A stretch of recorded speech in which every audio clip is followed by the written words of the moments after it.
Democratic Republic of Congo.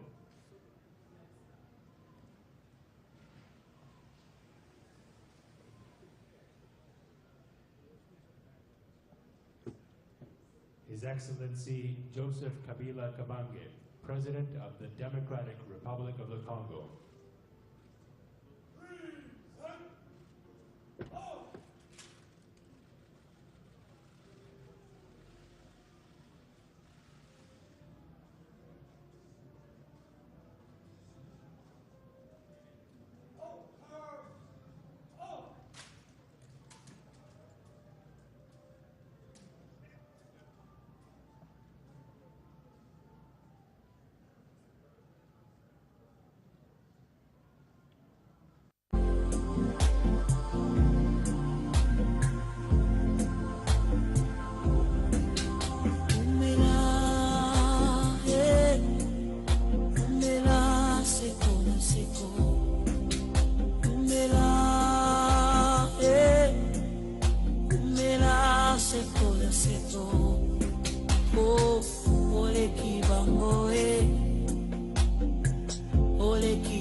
Masolo. Pour la continuité de nos Masolo, et le Komoko Kaka. Enrôlement D. Le centre le plus proche vous attend pour me rendre encore plus proche de vous. Enrôle-toi, enrôlons-nous, enrôlez-vous. Masolo et Kokoba, c'est l'Anzela et enrôlement. Solo Yango. Enrôle-toi, enrôlons-nous, enrôlez-vous. De se révéler, nous s'enrôler, merci de mots.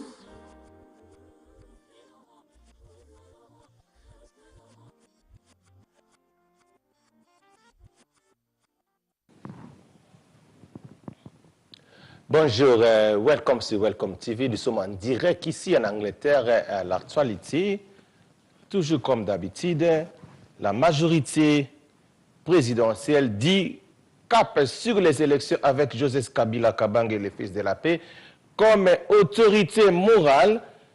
Est-il interdit au président Joseph Kabila de battre campagne pour son successeur comme autorité morale de la majorité présidentielle? À la majorité présidentielle, nous disons, allons simplement avec Joseph Kabila Kabange comme autorité morale. À la majorité, tous avec Joseph Kabila Kabange et rien sans Joseph Kabila Kabange, allons-y simplement avec lui comme notre autorité morale. Yo soko zeli biso na gauche biso de bimelo na droite.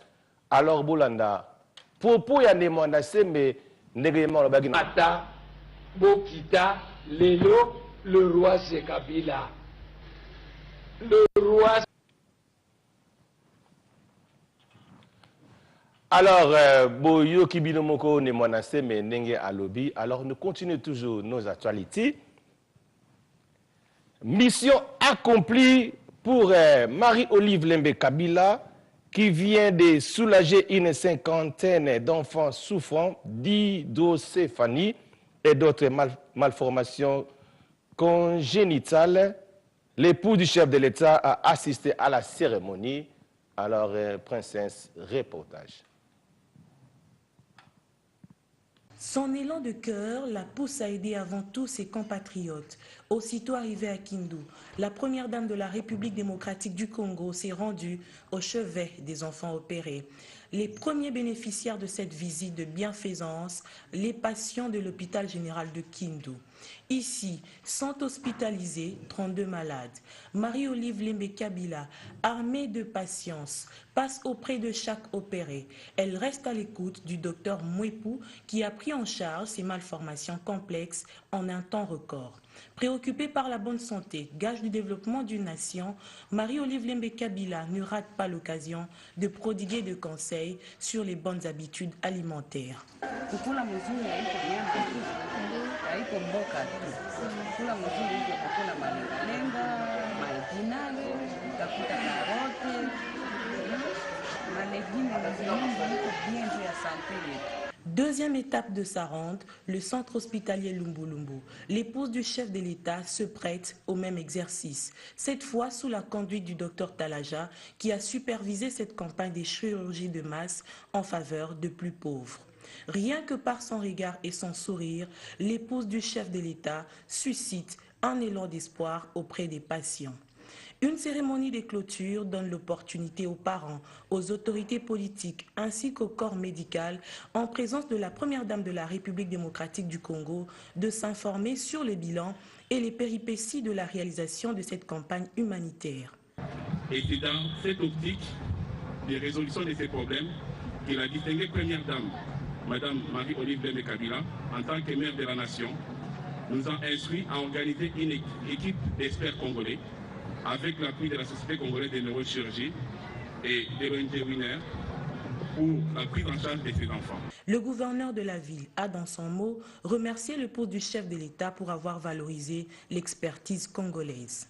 Comment ne pas saluer le sens élevé du patriotisme de la distinguée première dame de la République pour avoir fait confiance et valoriser l'expertise et l'intelligence congolaise dans l'exécution de cette campagne. Tout en étant reconnaissante envers Dieu et son époux, le chef de l'État, Marie-Olive Lembe Kabila, a tenu à s'adresser aux parents en les appelant au respect des consultations prénatales. Wakiangalia kwa ekografi, deja ndani ya tumbo yako, kama wanaona anomali kufetus kwa development ya mtoto ndani ya tumbo, kuko mavitamini watakupatia, vitu mingi vitaishia mule. Na ukazala kitoto chako kwa furaha, kenye hakita kusumbua. Kindu est la troisième ville qui bénéficie de cette campagne qui vise à soigner, au bout de l'année 2017, 300 enfants. Alors, welcome back sur Welcome TV. Nous venons de voir notre première dame, maman Olive Lembe Kabila. Nous avons bien oiseau sala na kati na Congo. C'était à Kindu. Alors, cela m'amène à un verset biblique que nous allons partager cet après-midi dans le livre de Ésaïe, chapitre 8, verset 18. La Bible dit ceci: voici, moi et les enfants que l'Éternel m'a donnés, nous sommes des signes et des présages en Israël, de la part de l'Éternel des armées, qui habite sur la montagne de Sion.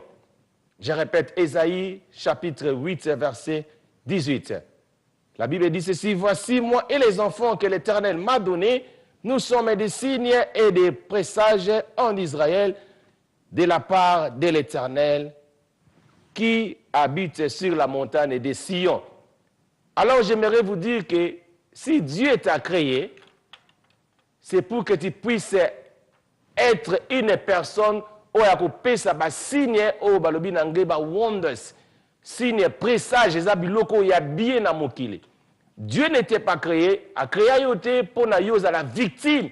Il y a pas problème peut-être il y a batu, il y a pas problème peut-être il y a famille na bino, il y a pas problème peut-être il y a mboka na yo. Dieu n'était pas créé pour avoir ces problèmes za na mutu na yo.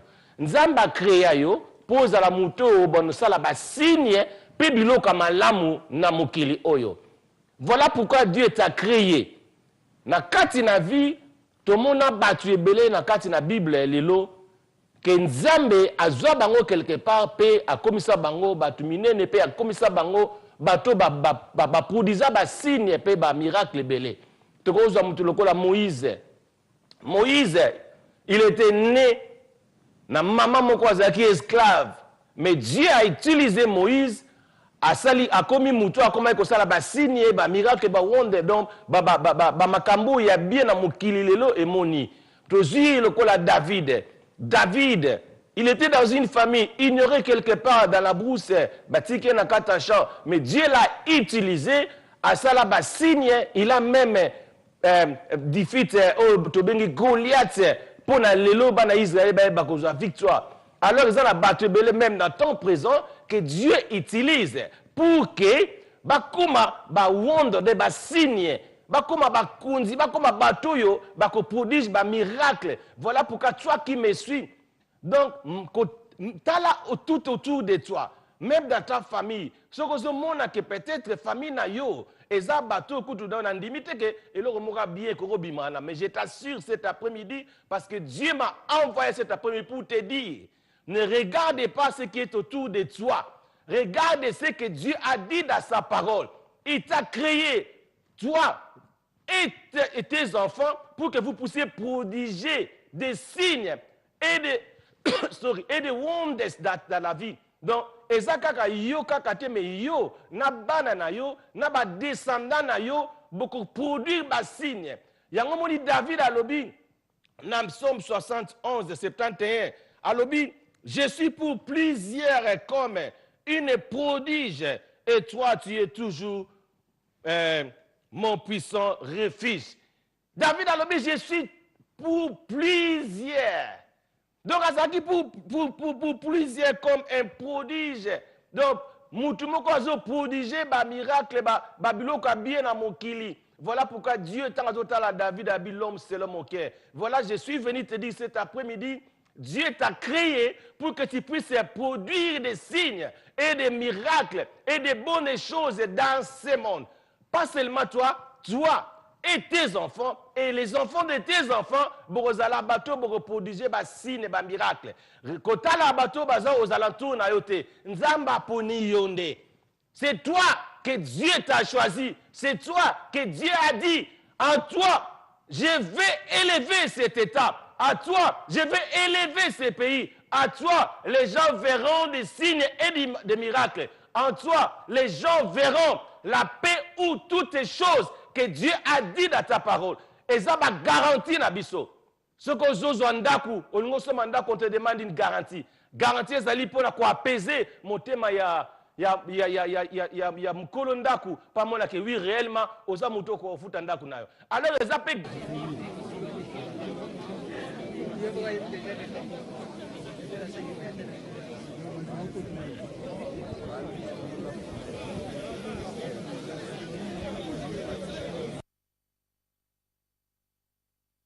Tolo maboko. Quand toi tu te passes et toi batubawando betolo maboko. Et voilà pourquoi je suis dans la joie pour te passer ce message.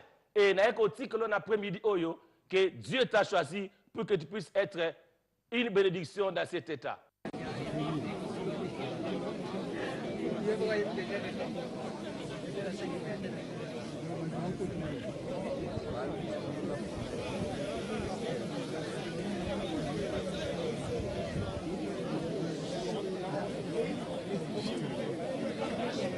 Et c'est béni.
At Leica Mobile, we do things your way. Buy a new SIM with our UK Plan Ultra online and enjoy 15 gigabytes of ultra-fast 4G data and unlimited UK minutes and texts. All of this for the low price of just £12 for 30 days. This 50% off contract-free offer is available on our 4G LTE UK network. Don't miss out on this exclusive opportunity. Visit leicamobile.co.uk today. Terms and conditions apply. Your data, your way. Leica Mobile.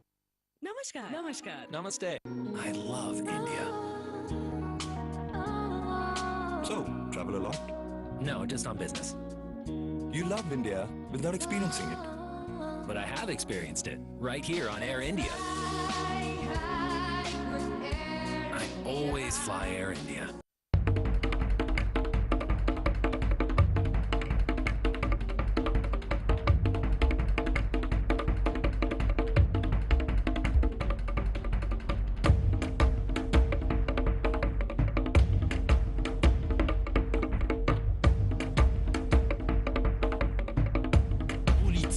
Économie, culture, sport. Welcome TV. Welcome TV. Vous informer, c'est notre devoir. Welcome TV. Pote na bino bandeko bana ni magazine Tam Info bino bo comprendre que nga Hervé Motayo nazalaka toujours na plaisir ya ko présenter yango pona bino tika kimia eumela lisusu na mabota na bino oyo bozwa libaku bozwa mokano ya kolandaka biso po biso to message ko pesa bino ba information ya malunga oyo elekaka awa na République démocratique du Congo mobimba tika lisusu kimia eumela na mabota na bino to fongola édition mokonelo pona kolobaka élection awa na République démocratique du Congo ekosalema kasi soki kaka seni et publié calendrier électoral et lobiché au Kitundu ministre ya affaires étrangères awa na République démocratique du Congo bozo ba détail na commentaire oyo basali pona bino. Welcome TV. Welcome TV. Vous informer, c'est notre devoir.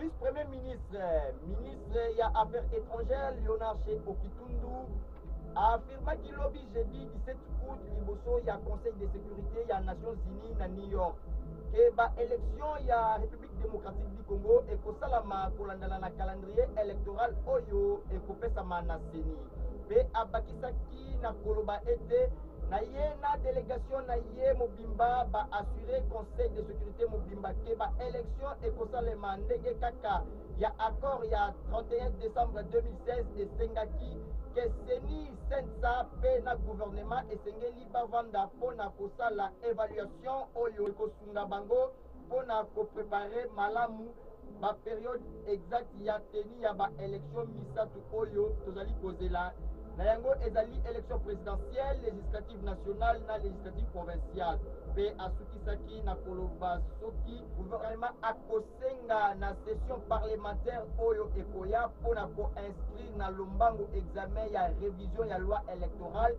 na ya répartition ya basiège. Welcome TV. Welcome TV. Vous informer, c'est notre devoir. Menacé qui mette Willy Bakanga qui bango et pas va mettre volontaire tala ndenge miso ekoma ki bango minene likula ko telingana pe ko ngal makamu ko ba détail na commentaire oyo na quartier Mikondo groupe moko ya bakulu na bayaki ko menacé ba mettre volontaire lokola bazali ko sala musala kitoko bayaki po ba beta bango pe bazokisi moko na bango tellement sango epanzanaki epai ya baninga ya ba mettre volontaire wana balingela bango boule pe bakangi moko na bango botala ndenge azali ko beta munoko pe ko beta misu na ko wanga na ke ye azali kuluna te yo kutana menace wana 23h bagiyanke bakuluna babimel biso plus de 27 personnes pour te définir ya kolakisa bango ke tozaka tokangi bango toyena bango na mibeko sala musala na bakonzi ya la police solution ezwama pona kosilisa insécurité ya makasi oyo ezali na ville province ya Kinshasa akope chef de l'état Joseph Kabila Kabange atie bakonzi ya sika na la police population bazali kotalela bango pona kosilisa insécurité oyo ekoma na niveau élevé ya makasi na ville province ya Kinshasa surtout awa na district ya Changu population bazali kolela makasi boyebela. Welcome TV. Welcome TV. Vous informer, c'est notre devoir. Welcome TV. Famille moko na commune ya Ngaliema na quartier Upen balambweka bwina tongo bakuti mwana moko avane bongo na veranda esika uti e banité bozo ba détail na commentaire oyo ya Daouda asali pona bino. Welcome TV. Welcome TV. Vous informer, c'est notre devoir. Welcome TV. Salamaki na commune ya Ngaliema na ba 5h du matin famille ya Mosali na Nzambe moko balamukaki na tongo pe bakutaki liboso ya ndaku na bango mwana moko ya mukie pe directement bakangaki ye ndoki na yango esengeli toyeba ete enfant en situation difficile ezali mwana oyo azangi badroits sociaux fondamentaux de base lokola logement alimentation pe éducation na ntango oyo mobeko ya mboka ezali kodétermine baprincipe fondamentaux relatifs na baprotection pe promotion ya bana conformément na article lokola 122.6, 123.16 p 149 alinéa 5 ya constitution ya République démocratique du Congo kasi ya mawa ezali kaka bato mosusu ti lelo bazali kaka konyokola bana pe kokanga bango bando na 5 heures na bimi mpona bandosala mosala na yo kuta ya lali awa na kosuba subi masubi ekangameli ye nyonso na nzoto totuni auti apa auti bwadi babengani epa mama na bango azala ba sucre na bachasa sucre awa na baseta kanga bato na milaso na bajouer ya bana ya baserpent wana aza nango na nzoto na ye tozotuna ye azolobaka ya boma bato 6 personnes na selembao mwana oyo aza soki liboma te ayebi makambo nini azoloba bapanga botika kobengana bana mona aza mwana mokie ifo balakisa nzela ya nzambe balakisa nzela ya classe il faut batika kobengana bana mpe ali babenganaki depuis vendredi oyo nanoka kolala awa ngai azoconfirme ke aza ndoki parce que tobwakele eau bénite tomoni vraiment ke aza ndoki azoganga moto tolamuki na ntongo tokuti mona alaleli biso liboso ya ndako boye oyo eza ndako ya mosala ya nzambe yo kolala liboso boye koma yango bomonaka bato mosusu na bandako milimo bazobwakela milimo mabe banvoûtement bato aboye parce que abi alalaka bandakala donc ndako na biso ekoma mbetu na ye veranda oyo ekoma nango mbetu na ye eza mpasi mpona bamama oyo bazotikala bana kaka boye atiki mwana abengani mpona kaka kwesi fufu eza vraiment mpasi eza mpasi soki mpe akosi biso oye nde kaka koyeba. Welcome TV. Welcome TV. Vous informer, c'est notre devoir. Musala ya seni e baby makasi na ba centre enrôlement soki mbongo eza te komona ope kozwa carte te e bato vote ndeni population tangu kaka emonaki bareporter ya Welcome TV bazangaki maloba te bozwa détail na commentaire oyo ezali pasi mpe mawa na mopanzi ya centre d'enrôlement oyo ezwami na complexe scolaire sebeko bungu 1 na kati ya commune ya bungu esengeli toyeba ete processus d'enrôlement ezali bongo ya ofele lolenge commission électorale nationale indépendante apanzaki sango kasi ya kokamwa ezali kaka ke baagent oyo ya seni bazali na centre wana bakomisi opération d'enrôlement mombongo na bango avant ozwa carte na mbangu esengeli na yo opesa mwa eloko document na ngai oyo ezali nazwango mpe na commune ya Ngaliema un document qui est établi par un officier du ministère public reconnu par la loi, reconnu par la République démocratique du Congo. Baboye, bazoko boya document OOT. On m'exige passeport. Moi, je ne suis pas un demandeur d'asile. Moi, je ne suis pas nazo senga voyage té. Passeport awana ko luka visa bien na ko luka nini. Boko senga ngai permis de conduire. Moi, je ne suis pas conduit, je ne sais pas conduire, je ne conduis pas. Permis de conduire boko senga sur base de quoi? Yoza roulage te. Ngana permis de conduire yanini. Senga ngona mutwaza. Moi, mon document c'est ça. Là ba benga bisoto ya. Kiano le vendredi pour na ba témoin. Ba na ba témoin. Batu misupe bazena ba témoin te mais ba famille. Mais comme na ka soko tibwe, famille boye azui carte baba o te ko témoigner te so témoigner to kanga carte yana. Mbongo zo senga malibanda awa, mbongo zo senga mana. Toza ko regretter na centre oyo. Carte d'électeur community nyongo biso tozo futa et pas nani et pas président centre de vote. En tout cas, baluka moyen seni aluka moyen ayako pesa formation malamu na ba agents électoraux bazaliao. En tout cas, ba autorité ya République démocratique du Congo, ce qui réellement enrôlement ya batuna Kinshasa ezali pe pona koluka ndenge nini ya koidentifie bango po ete bazala éligible na élection ezali koya boluka ba mécanisme ya malamu pona ko permettre tout le monde ba s'enrôler malamu oya boye e komi soni pasi makasi kinwa aye po s'identifier azo mukanda na ye kasi bazo compliqué pona nini seni bati kabiloko ya boye zali malamu te. Welcome TV. Welcome TV. Vous informer, c'est notre devoir. La police nationale congolaise Moussa Kitoko wapi et utaki kokanga basi o bazoteka diamba na commune ya Ntelekuna na quartier Kinkole bozo ba détail na reportage oyo.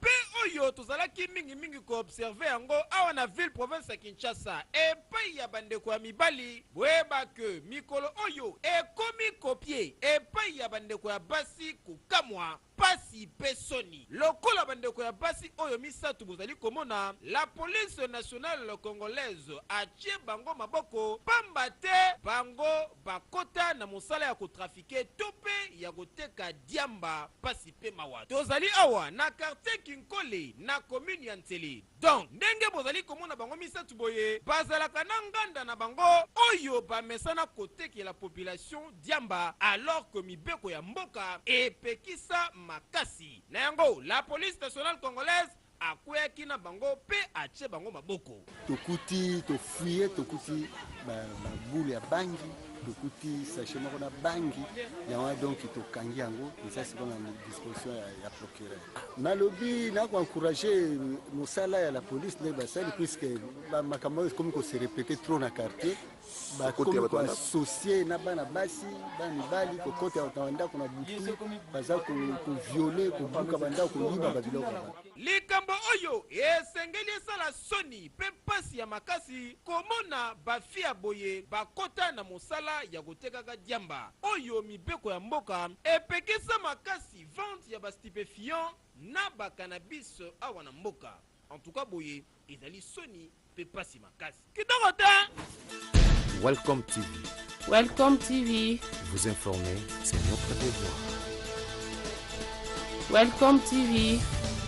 Butu des autres ya kosakana te ezokota na babiro ya enrôlement ya seni ezopesa pasi lokola awa na école lumpo des autres ya kosakana te bazoboya bato kosoba carte ezopesa pasi pe soni pe mawa na micro ya Welcome TV boka ndenge baenrôler balelaki si enrôlement pe identification ya peuple ezali ko continuer avant la ville province ya Kinshasa et pas bandeko commission électorale nationale indépendante na mukuse seni kasi buluyeke ezali ko continuer komona na makasi batu bazali ko se retrouver ebele liboso ba bureau d'enrôlement musala pe ezali ko tambola obe malembe raison ya makasi ya ko umela ya musala yango ekomi lokola technique to tactique ya ba agent ya bureau de vote oyo wapi bakomi kosenga bambongo pwete batu bakotaka na ba bureau po banrole bango ezala zana ba document to zana ba document te po kota noki ekomi kaka likambo ya diniero pasi pe mawa nyonso pona nini seni azofuta bato yango to te boyo kabino moko pokota na kati za kati mbongo komesa uti mbongo tuyeba te eza nini yango oyo toki awa na ntongo apesaki bajeto awa mbongo balingi jeto te mbongo kaka polisi aza awa seni azosala mosala na ye mais il y a aussi des difficultés, ça il faut le reconnaître. Contrairement à 2006 et 2011, le nombre de machines dans le matériel est vraiment réduit. Et s'il faudrait que Seni a renforcé capacité sur le plan équipement, et que ça malamu mingi, contrairement à 2006 et 2011. Bandeli ya Moussala, selon ma information, président de la commission électorale nationale indépendante, M. Corneille Nanga alobaka que Bajan Oyo, Bakosala Moussala na ba bureau de vote, moi liboso Bakosala yango bongo Kasiami Bale, ne Amisa Tunde, Sengelaki Oyo Wapi, Batouche mbongo na bango ya Moussala, Kasi awa na Kinshasa. Deuxième mois yango yo, Batu ya Seni, Bafutami Tote, ekoyebana te tina nini bazali continuer kosengelaka bato bambongo bakomisi yango kopto nini boye te congolais na congolaise to quinois na quinoise en particulier bazali na droit ya kozwa carte de lecteur na bango bote na bango mobeko mususu te soki mutu aza na mikanda na ye po enrole ndenge esengeli et non pas manœuvre inutile mpo na kosengaka bambongo webela. Welcome TV. Welcome TV. Vous informer, c'est notre devoir. Welcome TV. Anyokola babite ya komini ya bumbu na koyiba bituka kasi mokolo nezaki ya suka vie mande fuga muyibi tala misu ndenge komi minene likolo ko beta beta koluka temwe azate babengaka ye grand mandefu le grand voleur oyo anyokola bakolo mituka na parking oyo ezwami na avenue révolution croisement na direction birmanie na commune ya bumbu 2 fois te mokolo ya jeudi oyo euti koleka alekanaki na ye kaka ndenga mesana koyiba mituka na ye na stratégie oyo wapi asalaka semblant lokola mukolo mutuka soki akomi ye wana kozwa elamba akomi koluka ndenge nini ya kopangusa mutuka après afongoli kar na bakle standard na ye akoti na mutuka démarrer pe ake nango tangu mukolo mutuka koya ateli misu kasi na 5h du matin lelo aya na même système de jeu na ye wana tellement que capitaine ya société yango asi atimbelaki ye déjà alandelaki mouvement na ye kitoko tango aye na ba 5h du matin asali semblant azosokola mutuka alingi akota na kati po démarrer bainterpela ye mukolo mutuka na chauffeur bakoma boye oto yebi ye te tala ndenge ateli misu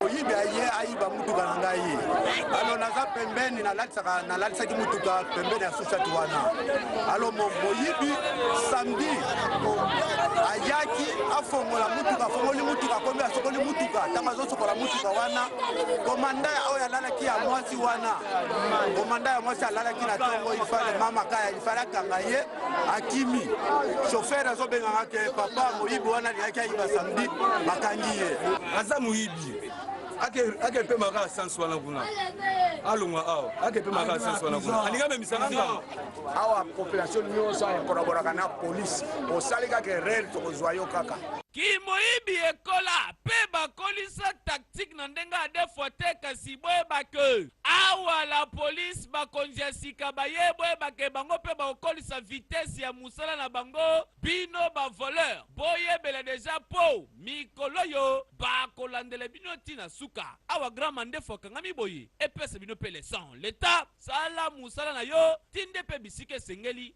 mpo na pasi ya boye esila pe quand même. Welcome TV. Welcome TV. Vous informer, c'est notre devoir. Bakuluna oba mesa ko déranger population ya quartier Kichuka ezalaki suka na bango po la police ne chaki ba maboko bozo ba détail na commentaire oyo basali pona bino. Welcome TV. Welcome TV. Vous informer, c'est notre devoir. Welcome TV.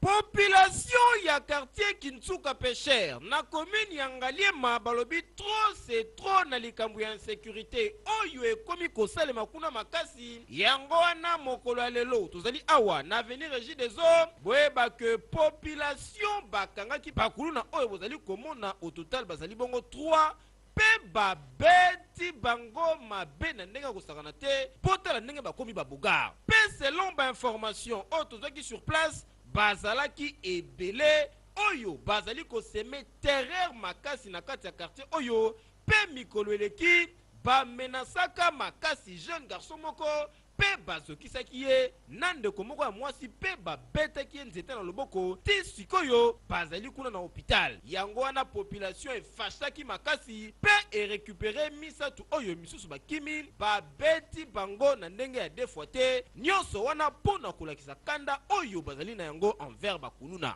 ezali mawa mingi mpe soni mpona gouvernement na biso ndenge tika biso na système ya insécurité boye courant ezali te bajeune bakomi kose donner na bapratique moko ya mabe sécurité eza te problème eza ya suivi pe ya bagarçon oyo bozokanga bayela bango na police awa il faut bakende na bango na makala sécurité biso tozala garantie na sécurité et puis justice esala makambo na bango bakangi bango baemprisonne bango epuis bapesi bango basanction oyo esengeli qui tue par l'épée périt par l'épée événement eza mindenge nini tovandi na liboso ya lupangu baye nanu bazali ba plus de 50 personnes bayeba baluki boye bazongi bakutana mutu ya moto bando botwa mutu ya moto mbongo ne baye bapusa to liboso akuta na fille mo boye babotole telefone ne ngai na bandu obundela bango ngai moko na bundina bango apo peti nango ya ye totobelaka bajeune tobandi kolanda bango soki ezalaki phare dct papa me ma plein papa Kimbuta ye mpe tolingaka papa likambo li papa tolingaka gouverneur na biso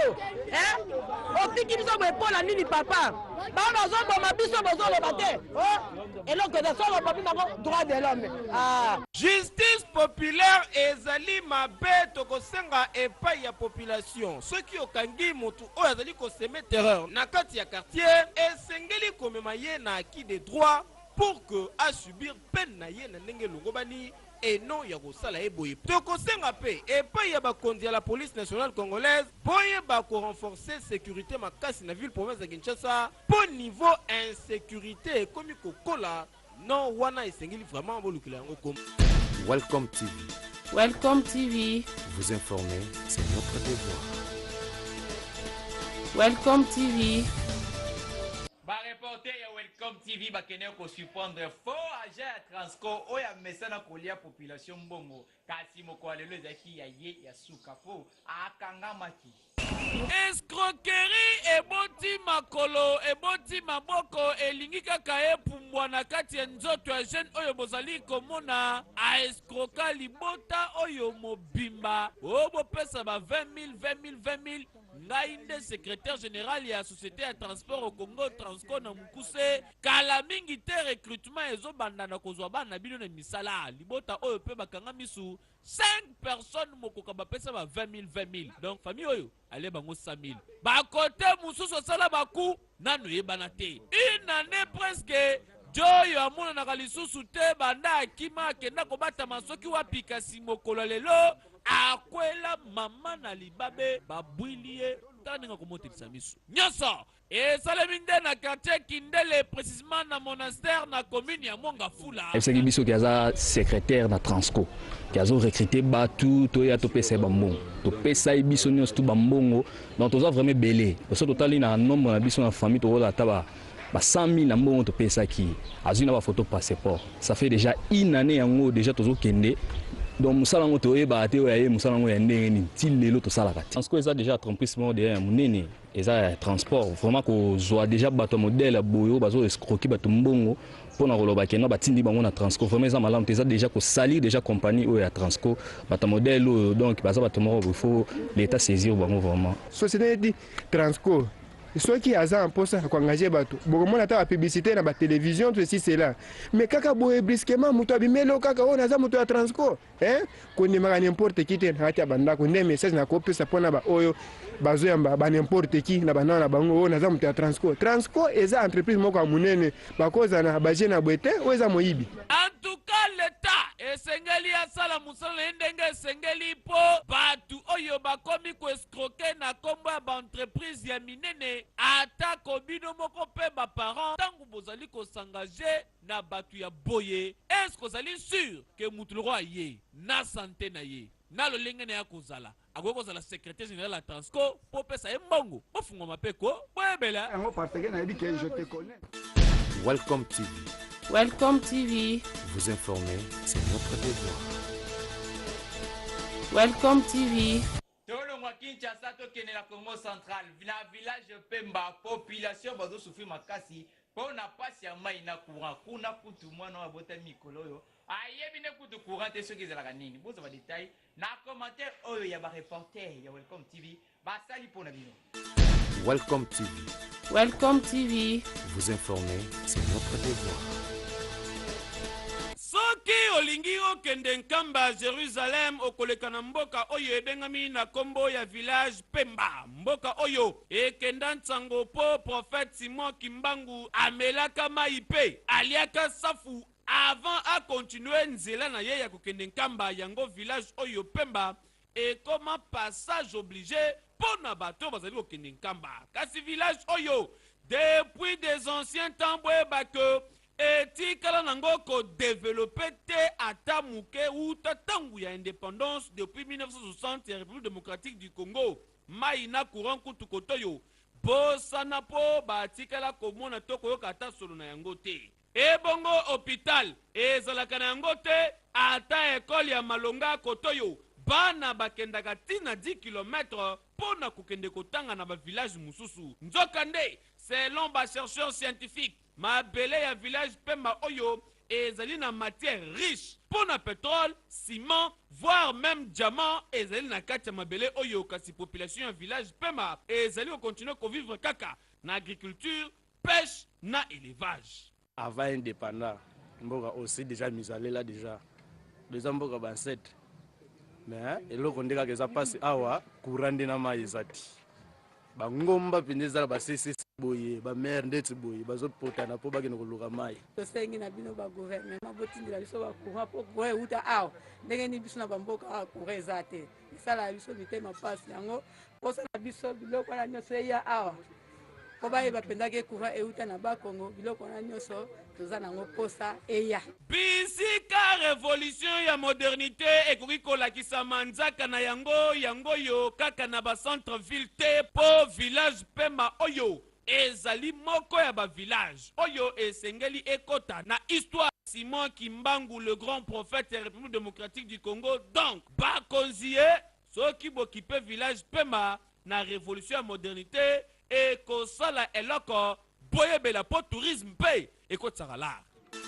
Welcome TV. Welcome TV. Vous informer, c'est notre devoir. Welcome TV.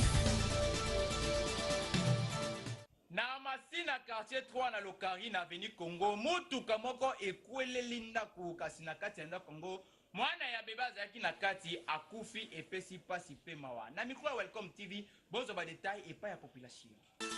Welcome TV. Welcome TV. Vous informer, c'est notre devoir. Awa tozali na commune ya Masina na quartier 3 précisément na Avenue Congo ezalaki vers 17h30 nde mutuka oyo eyaki kokwela mire ya ndako likolo ya kosala manevre oyo chauffeur alingaki asala kasi sela bainformation tozwi sur place mutu azalaki na vola ezalaki ye moko patron Kolobor abebanaki na chauffeur na ye mpona kozema kofuta salaire ya ye ya 8 mois kasi tala eloko ekomi remarque moko tomonaki eza ke banda événement esalemaki tita moto olongwaki wana ata présence ya officier ya la police moko te ni ya peser Roi Rouge kutu lisolo te esalaki pasi epai ya population. Tozalaki vers 17h45 ou 50 tomoni mutuka chauffeur on ne sait jamais soki chauffeur soki gérant po bamiso bazoloba no kolo mutuka nde babotoli contact epai ya chauffeur ntango babotoli contact azwi mutuka na parking po abimisa atuti na bavoisin juste na mire ya libanda ntango atuti vi ke les deux côtés séparation eza dépôt ya mabaya na ndaku sikoyo babrike mire ntango ekwei na kati ya lopangu na kati ya ndaku mutu akufi eza bebe ya 5 mois mama ya mwana aza ne un peu bien bamemi bango na hôpital epa bamase na bondeko toyebi te eta ya critique ya mama me mwana akufaki deja ngai ya moyelo oyo obakisa babomaka baparking na kati ya quartier po so parking ezalaki te mais so parking ezalaki te mais makambo mpe nyaki esalama te baboma baparking na kati ya quartier manevre ya kosala mutuka na quartier eza te place espace eza mokie ta lelo mwana bato ya 5 mois libota nde ya liboso mwana na ye okota mabele mpona baparking na bango ya quartier onga moyo oloba yango bukumesi na biso mpe ya masina atela biso mpe likambo oyo na masina likambo esalamaki lobi epesi biso mpasi makasi mpona nini makambo oyo esalama na mabele efutaka na mabele likambo oyo totelemeli awa totondi eza problème c'est quoi ezali nani patron awelaki makambo mutuka na chauffeur na ye nde afutaki ete 8 mois no paye nde chauffeur asilikaki ntango asilikaki ale patron abotoli contact nde ayebisaki ekoluka ngai kokendakendaki lobi na ba 17h nde likambo ya kosalama ye mo patron ntango machi na mutuka asala mwa manevre azonga nsima nde akotuta na mire kotuta na mire ale mire ekwelaki mwana moke mwana ngo kwa bamemaki ye na hôpital mwana 6 mois akenda na hôpital ale bamemi kuna na hôpital mwana sa nini akufi eza pena maka kobungisa mwana moke boye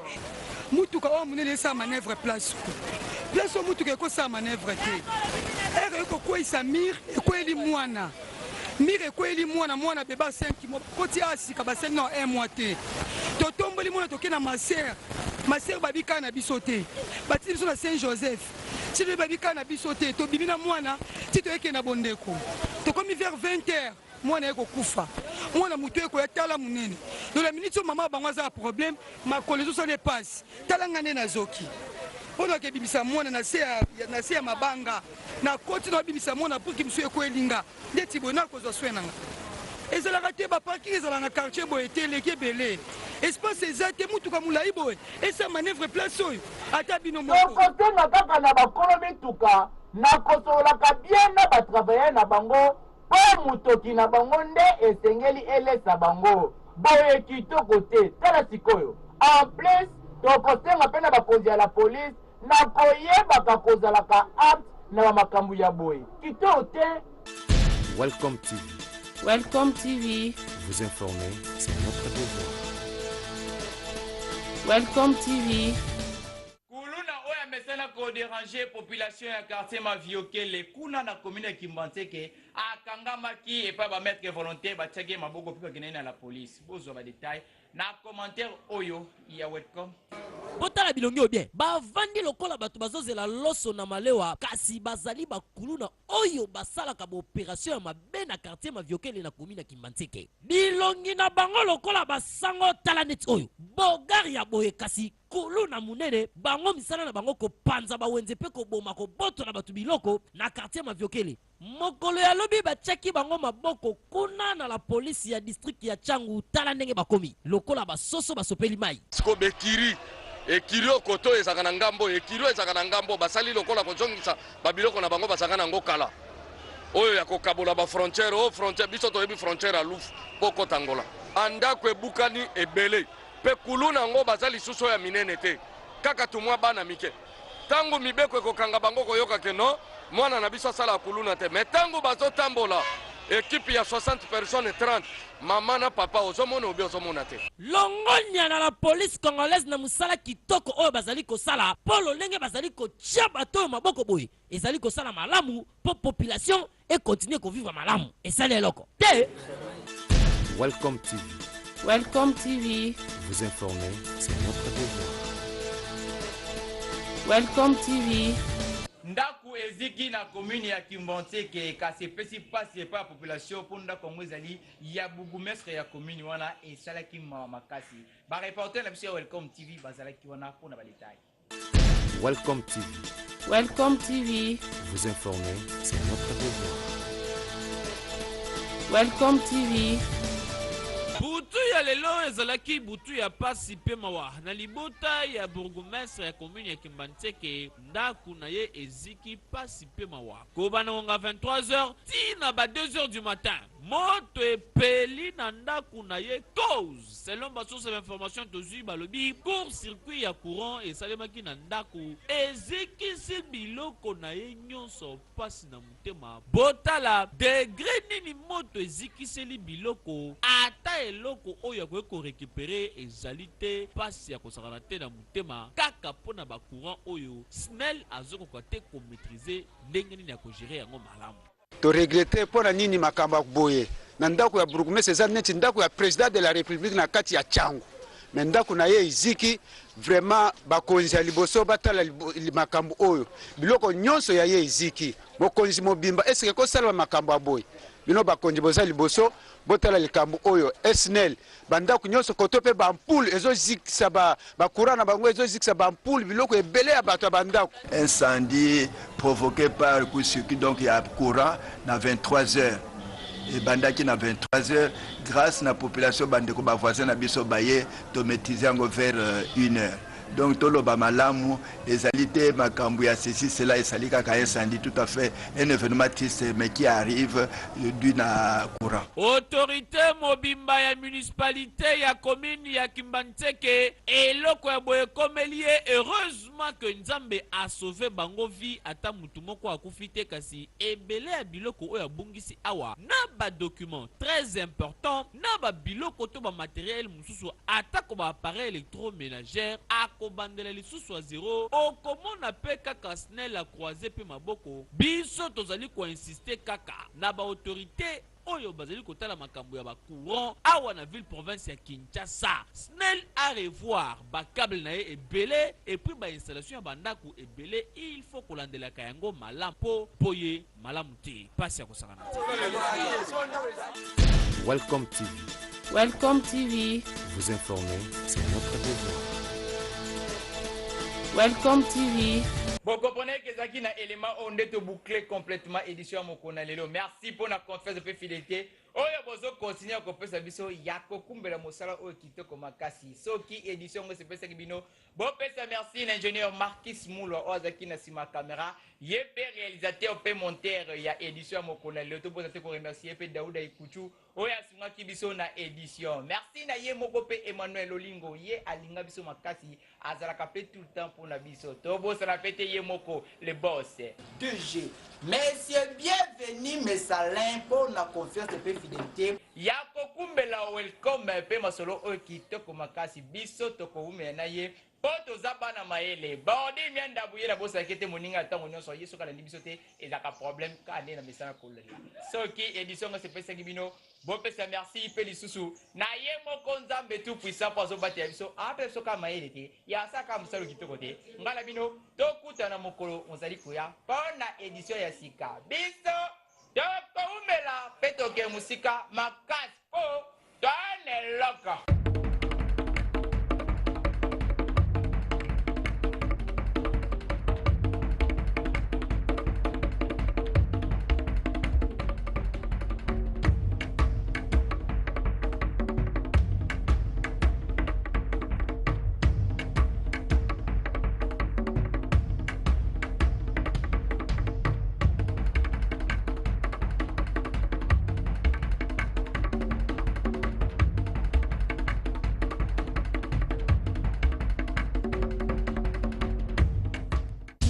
Story of Congolese prophets.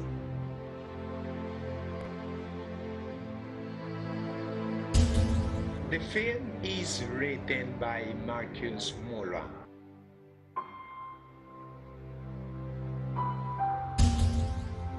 The co-production Break's Way Production. Emmanuel Wele Lolingo.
Mama, bino botonga mboka te kasi botondisaka mboka boyeba kobatela bana na bino po ete mokonzi akobota makala.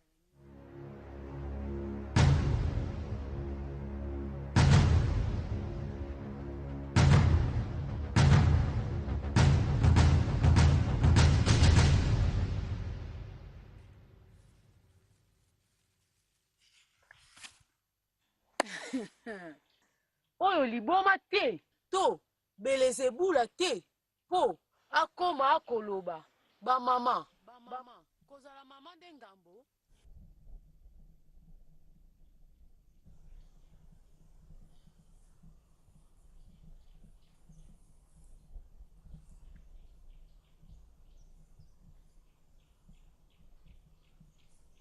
sika ya mabe na moni te alobi toyoki eza na ntina po soki ezalaki na ntina te alingaki aloba te oyoki mabele na biso eza na bosi.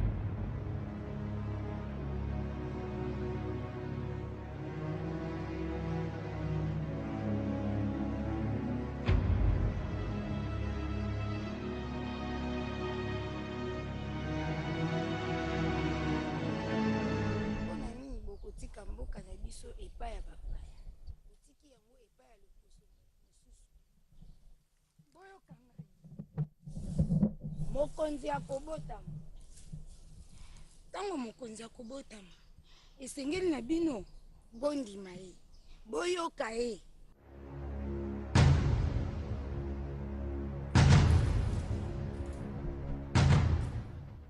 na yango mokonzi yango nde nani soki nayebisi bino bokondima ngai te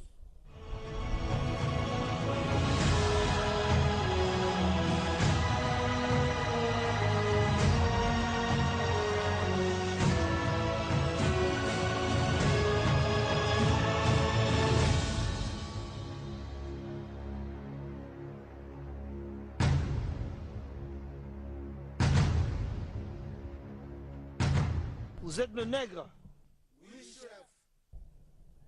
Vous avez intérêt à surveiller les étendues de ce parcelle et puis voir en paix. Vous avez intérêt à couper les arbres qui sont là.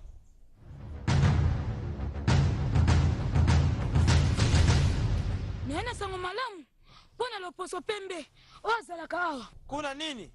Manwaku boya wanoki.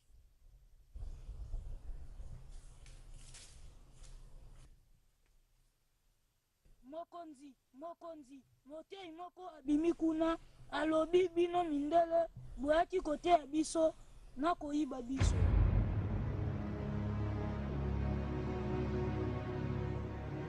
Moto yango kombo na ye nani?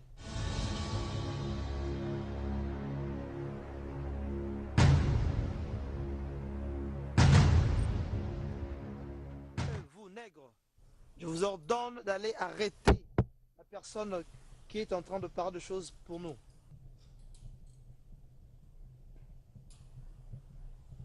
Eh, Bino Makako, je vous ai dit d'aller chercher la femme, vous faites jusqu'à présent. Ah, allez, défendez-vous.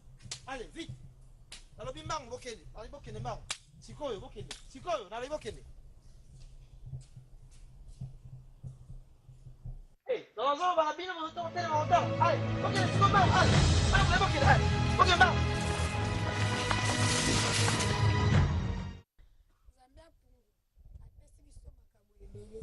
mboka oyo etondisami na bomengo kasi biso moko tozali koyeba soki moke yango fongola miso mboka oyo ezali ya biso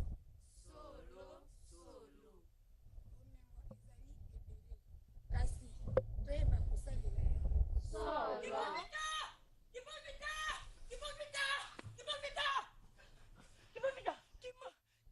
mindele atindi basoda bazali na nsima bazoya koluka yo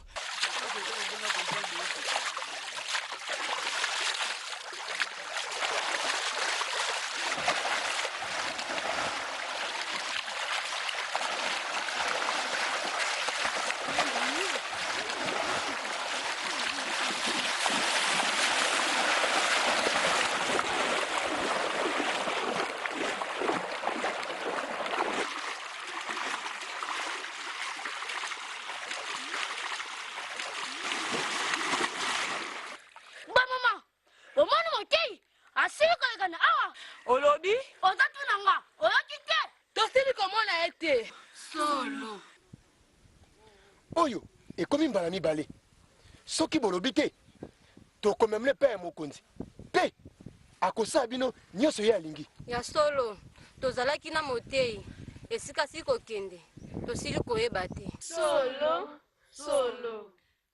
kasi lelo mobali ye nde ayaki ayebisi motei akima mundele azoluka ye nde nani elenge yango ezali oyo azali pene na ngai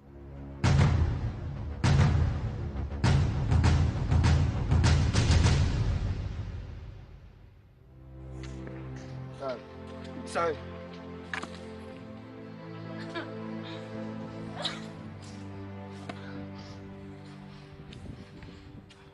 Ipavita.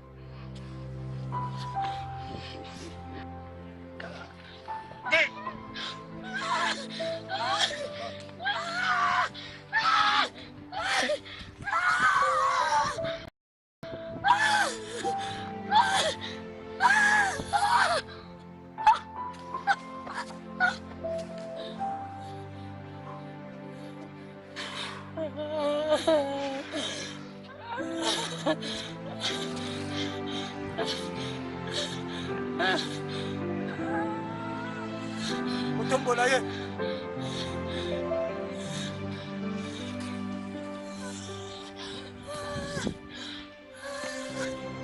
Non.